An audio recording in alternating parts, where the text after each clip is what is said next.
So Daniel, going into the season with a stacked Tower team, how does it feel? It feels very reassuring going into the season. We've got great players, like you said, very stacked, very deep, and we've got players that can do it all. We've got good wings, we've got great post play in Hilder, so it's looking very, very exciting for this year. But a lot of moving pieces going into the season. I mean, you pick up basically 5 or 6 out of your 7 rotation you pick up during the summer.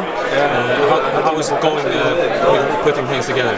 Yeah, like adding new pieces, it's just all about playing a lot together, and that's what we do in practice, just getting a lot of playing and getting to know what each one does in the tendencies. And it's kind of similar to the team last year in Stjarnan, new pieces, and you just got to play with each other and get to know what each other does, set them up in the right spots, but it's going well.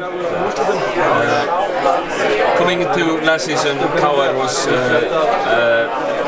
like a Sputnik team in the league and went to the quarterfinals and did really good. How do you feel the team is building onto that success?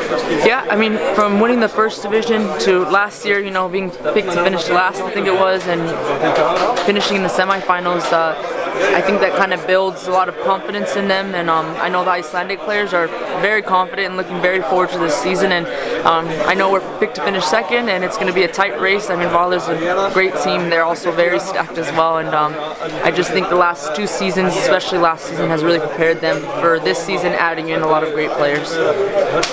Valur, obviously the team to beat, the holder of all titles in Iceland right now.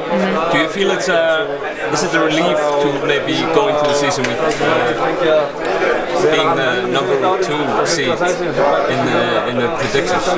I mean, yeah, it's always a little bit of pressure when you're the number 1 team and everybody's kind of trying to get you. So, number 2 seed's a very good standing. Obviously, we're going to try and go for the number 1, but it is we're just going to go out there and do our best. And no matter what the seed is, no matter what happens, anything can happen with any team. Thank you. Yeah, thank you.